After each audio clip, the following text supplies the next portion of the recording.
SUVs are overtaking passenger cars in terms of popularity, and that extends to the top end of town.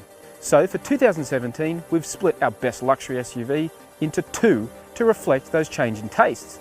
Welcome to our best luxury SUV over $80,000 contest. As it is our reigning best luxury SUV winner and costs over $80,000, the Audi Q7 is back for its third shot at Drive Car of the Year. It faces two rivals from Land Rover. Firstly, the new generation Discovery, and secondly, the all-new Range Rover Velar. The Velar is the sportiest and most on-road focused Range Rover yet, especially in the R-Dynamic specification we're testing.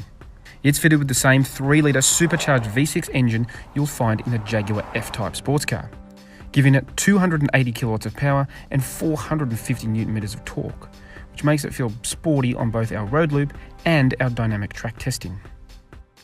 But more than just its performance, what really impresses are the looks. Love it or hate it, the Velar is a head-turner. Inside, it's just as striking, with modern touchscreens replacing almost every button and dial. Wow, just look at it. From the outside, this thing is stunning, and from the inside, it really sets new benchmarks in the luxury SUV class. As good as it looks and as sporty as it may be, thoroughly living up to the modern luxury SUV demands, the Velar ultimately didn't win enough judges' votes. Fitting between the Evoque and the Sport in the Range Rover lineup, it's a unique size for an SUV, squeezing between the traditional segments. Despite that, it costs more than some larger 7-seat SUVs, with a starting price of nearly $120,000. Which looks a bit rich when you get behind the wheel of a bigger but cheaper Discovery. This latest generation Disco may not carry a Range Rover badge, but it has clearly moved even more upmarket. It offers up effortless performance thanks to its 3-litre V6 turbo diesel engine and has a refined on-road manner. Of course, being a Land Rover, it's still capable of heading off-road if you need that too.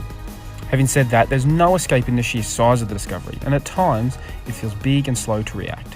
The Land Rover TD6 is one of those cars that makes you feel good to drive it. It's supremely plush inside, the ride is magic carpet stuff, and no one is going to mistake you for a peasant. The Discovery's more premium character continues inside, with an interior that can be described as plush and befitting the luxury tag. There's plenty of space inside too, with 7 seats available. However, the rear seats can restrict rear visibility. Another factor that weighed on the judges' minds is the long-term ownership proposition of the British-made machine. For example, 26,000 kilometre service intervals seemed unnecessarily long for a brand that has a reputation for reliability issues. It wasn't easy, but when the votes were tallied, the winner of the best luxury SUV over $80,000 is the Audi Q7. The Audi Q7 has more conservative 15,000 kilometre service intervals and doesn't feel quite as fresh inside as the Discovery and the Velar, but it remains a convincing luxury SUV. Spacious, comfortable, efficient and powerful, the Q7 defines the modern large luxury SUV.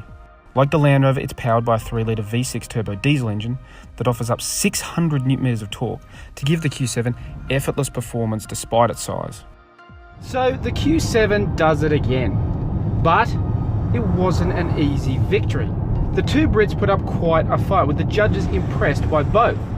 But in the end, the Q7 just ticks all the boxes you expect from a luxury SUV. It's got space. It's got more than enough room for 5 adults to fit comfortably. But even though it's big, it still drives really well. The V6 turbo diesel has plenty of torque, so it always feels effortless whenever you put your foot down. And of course, it has the luxury covered too. Our test car's fitted with the adaptive air suspension, which really is perfectly sorted for this type of machine.